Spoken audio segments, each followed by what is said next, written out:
Sahabatku sekalian, inilah Masjid Darut Tauhid. Suasana jam 12 malam. Nah, mau minta saran. Sekarang ada Circle K ini yang sampai tengah malam ini banyak orang di sini. Ini lingkungan pesantren, tapi sekarang jadi begini keadaannya. Sangat sedih. Tidak pernah dimintai izin untuk adanya kegiatan ini. Tidak tahu pemiliknya apa punya kepedulian terhadap keadaan masjid dan pesantren. Assalamualaikum warahmatullahi wabarakatuh. Teman-teman, beberapa hari lalu itu sempat beredar viral video pimpinan pesantren Darut Tauhid Kiai Haji Abdullah Jim Nastiar, atau yang akan bisa Pak Agim. Itu waktu malam-malam jam 12-an beliau keluar dari pesantren menegur beberapa orang muda-mudi ya, satu minimarket Circle K. Jadi tempat itu di sebelah pesantren beliau. Di sana beliau protes karena tengah malam mereka masih berkumpul dan bercampur laki-laki dan perempuan. Rumah saya itu dekat dengan pesantrennya Agim ya, kurang dari 1 kilo lah. Nah, di video ini saya mau menunjukkan ke teman-teman kondisi sekarang itu gimana sih. Sebenarnya kata itu udah disegel, tapi kita mau lihat dari dekat, kita mau lihat dari langsung di videoin gimana sih kondisi si minimarketnya itu setelah kejadian itu. Oke teman-teman, sekalian saya jalan mau ngantar anak, sekalian jalan melewati pesantren dan minimarketnya, sekalian saya akan shoot videonya dan saya akan bagikan ke teman-teman. Oke teman-teman, sekarang saya memulai perjalanan dari rumah Jalan Abadi 4 menuju ke Jalan Geger Kalonggirang. Kawasan Geger Kalonggirang ini adalah memang kawasan yang cukup padat penduduk dan yang pastinya itu padat lalu lintas. Jadi pemandangan sore atau pagi hari macet itu sudah biasa yang terjadi di Jalan Geger Kalonggirang ini. Secara tata ruang kota di kawasan Geger Kalonggirang ini memang kawasan yang mix teman-teman. Di kawasan ini hanya diperbolehkan membangun bangunan komersial dan perkantoran, dan tidak diperbolehkan membangun perumahan atau rumah. Jadi buat teman-teman yang belum pernah ke Jalan Geger Kalonggirang, saya kasih gambaran. Di sepanjang jalan ini itu dipenuhi tempat-tempat makan dan tempat-tempat usaha lainnya. Buat perkantoran juga ada, tapi didominasi oleh grupnya Yayasan Darut Tauhid, dan ada beberapa bank-bank kecil juga. Untuk rumah tinggal pribadi hanya dijumpai 1-2 aja teman-teman, karena memang mungkin itu rumah-rumah yang sudah lama ada di sana, dan kalaupun ada tempat tinggal itu didominasi tempat kos. Jadi secara persentase bisa dikatakan Jalan Geger Kalonggirang ini 90% itu didominasi oleh bangunan-bangunan komersial. Dan di ujung dekat Jalan Setiabudi, jalan utama, itu ada kampus Universitas Pendidikan Indonesia dengan mahasiswa yang jumlahnya itu ribuan, dengan luas kampus yang sangat-sangat luas.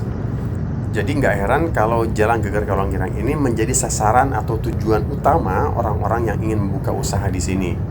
Saya itu udah tinggal di sini selama puluhan tahun teman-teman, jadi tahu persis bahwa di kawasan ini jarang banget bangunan-bangunan yang kosong. Kalaupun ada bangunan kosong itu nggak akan bertahan lama. Dalam waktu beberapa bulan langsung keisi dengan tempat-tempat komersial, tempat-tempat usaha yang pastinya. Oke teman-teman, saya udah selesai ngantar anak. Sekarang saya mau mampir dulu ke Masjid Darut Tauhid untuk sholat duha sebentar. Tapi sebelum masuk ke masjid, saya mau mengajak teman-teman untuk melihat-lihat sebentar ke dalam kompleks pesantrennya Darut Tauhid. Sebagai gambaran, Yayasan Darut Tauhid ini nggak cuma memiliki tempat untuk belajar aja, pesantren aja, tapi juga tempat-tempat usaha. Ada minimarketnya, ada lembaga bimbingan haji, ada tempat-tempat usaha lainnya gitu ya. Jadi Darut Tauhid adalah kompleks pesantren modern dengan jumlah santri dan karyawan yang jumlahnya mencapai ratusan bahkan ribuan orang. Nah, kenapa hal-hal ini saya ungkapkan itu biar teman-teman ada gambaran bahwa orang-orang itu begitu berlomba-lomba ingin membuka tempat usaha di Jalan Geger Kalonggirang, sementara di lain pihak Agim itu sebagai pimpinan pondok pesantren Darut Tauhid ada keresahan dengan kasus ini. Oke teman-teman, sekarang saya udah mau masuk ke masjidnya. Sebelum itu, nggak ada salahnya kita review sebentar nih ya, Masjid Darut Tauhid ini yang menurut saya ini keren banget. Nah sekarang kayak biasa kita masuk dulu ke dalam kamar mandinya itu. Nah teman-teman bisa lihat sendiri, ini klosetnya itu sangat-sangat dijaga kesyariahannya. Bahkan urinoir laki-laki itu dikasih tirai agar lebih privat dan tidak terlihat dari luar. Hal ini belum pernah saya temui bahkan di masjid-masjid besar di kota-kota besar sekalipun. Oke, saya mau wudhu dulu. Nah, di situ ada aula. Nah, teman-teman, pesantren Darut Tauhid ini terkenal dengan ketertiban, kebersihan dan kerapihannya. Nggak kayak masjid-masjid lainnya, tempat wudhu di masjid ini, di Darut Tauhid ini rapih, bersih, dan itu lantainya kering ya teman-teman. Karena memang ada petugas yang selalu mengeringkan tempat area wudhu ini. Jadi teman-teman nggak usah khawatir akan kepleset. Oke, saya udah selesai wudhu, langsung aja kita naik ke lantai atas, tempat area sholat.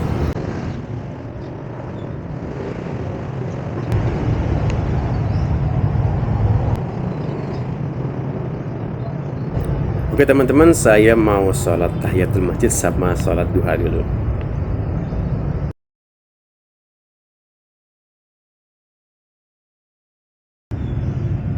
Oke teman-teman, kita lanjut reviewnya. Ini walaupun masjidnya itu luas banget, tapi tetap terang teman-teman. Karena apa? Karena ada pencahayaan alami. Dan di sebelah utara itu ada dinding vertical garden.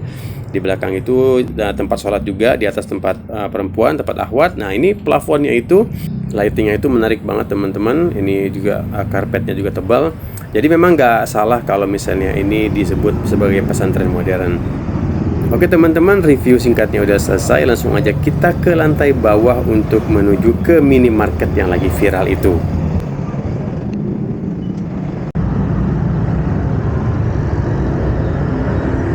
Nah teman-teman, itu minimarket yang lagi viral itu. Langsung aja kita deketin.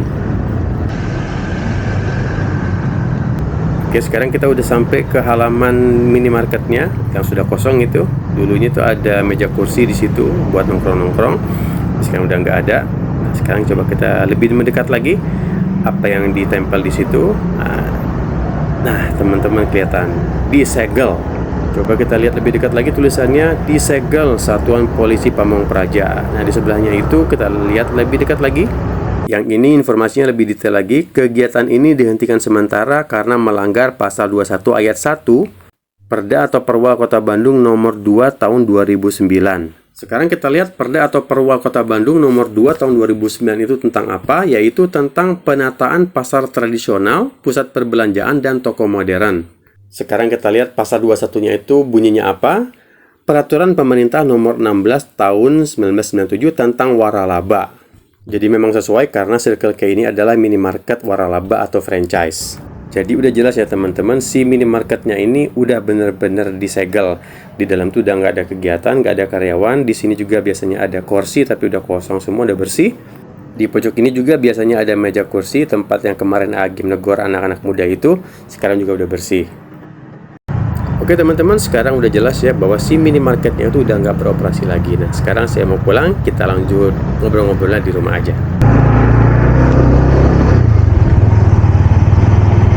Oke teman-teman, itu tadi video perjalanan saya ke Pondok Pesantren Agim sekaligus ngelihat minimarket yang disegel. Memang bener disegel ternyata teman-teman.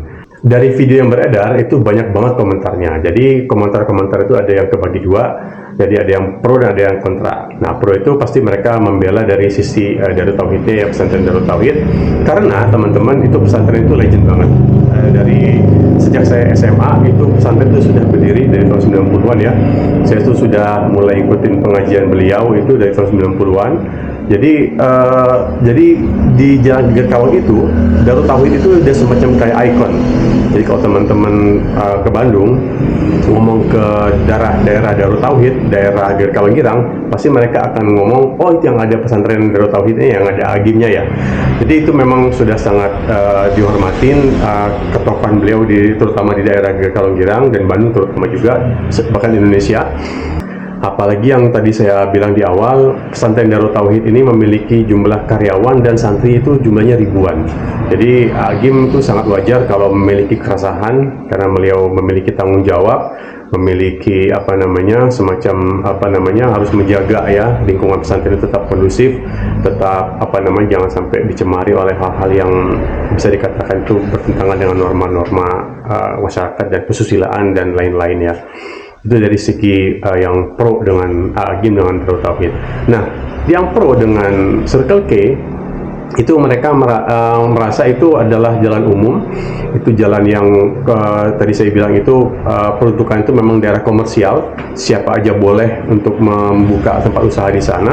Dan memang yang tadi saya bilang juga di awal, itu pangsa pasar itu besar banget. Jadi memang ini daerah pemukiman dan ada juga kampus yang jumlah mahasiswa itu ribuan, karyawan dan mahasiswanya ribuan. Jadi itu pangsa pasar besar banget. Dan saya tahu persis ketika si minimarket ini ngebangun itu dalam waktu sekitar kurang dari sebulan kalau nggak salah, paling maksimal sebulan, dari mulai bangunan yang tidak terurus terbengkalai sampai jadi Circle K itu langsung cepet banget. Jadi mungkin si pemilik itu pengen cepat-cepat buka, jadi pengen cuman menarik keuntungan ya, apalagi sebentar lagi mau Ramadan, jadi mungkin banyak orang-orang yang butuh gitu ya, jadi perputaran uang itu banyak di sana. Jadi ada hal-hal yang mungkin tidak terperhatikan oleh pihak si Circle K, si minimarket ini dalam membangun tempat usahanya. Bahkan ada juga netizen yang berkomentar gini, jadi menurut mereka pesantren itu harusnya diuji keimanannya, katanya. Jadi kalau misalnya berdiri di tengah kota itu biarkan aja, itu biar ajang untuk uji coba, katanya, uji iman dan uji mental buat santri-santrinya. Tapi teman-teman, yang namanya kontroversi itu ada aja, ya, pro kontra ada aja. Saya nggak mau masuk ke arah sana. Sebagai channel yang membahas tentang arsitektur, saya cuma membahas satu hal. Kalau ada bangunan yang disegel, berarti itu memang bermasalah bangunannya. Kalau memang Agim ngomong memang tidak ada permintaan izin sebelumnya oleh pihak minimarket Circle K untuk membuka usaha di sana, itu kemungkinan benar karena memang sudah disegel. Karena apa teman-teman? Kalau teman-teman mau membuat atau membangun sesuatu, rumah atau apapun lah ya, itu pasti namanya kalau mengurus IMB itu ada yang namanya izin tetangga depan, belakang, kiri, kanan, itu harus ada tanda tangan persetujuan. Kalau ada satu aja tetangga yang nggak setuju, keberatan, itu biasanya izin nggak keluar. Nah, jadi jangan coba-coba teman-teman untuk bermain-main masalah ini. Karena saya ini kejadian sendiri yang saya alami di rumah saya yang lainnya, di salah satu kawasan di Bandung Utara juga. Itu ada satu kafe di komplek. Jadi dia itu membuka kafe tanpa perizinan, tanpa persetujuan dari tetangga-tetangga sebelumnya, termasuk rumah kami. Nah, akhirnya setelah berjalan 1 bulan dan semakin ramai, kafenya itu ramai banget memang, karena memang unik konsepnya di alam terbuka gitu, view-nya juga bagus. Terus akhirnya tetangga itu merasa keberatan. Nah, akhirnya tetangga yang tidak diminta izin itu fight balik. Jadi mereka mengurus ke dinas tata kota dengan segala macam alasan, dan mereka punya bukti kuat karena memang mereka tidak pernah diminta izin sebelumnya. Dan akhirnya teman-teman, apa yang terjadi? Kafe itu tutup total, bangunannya terbengkalai.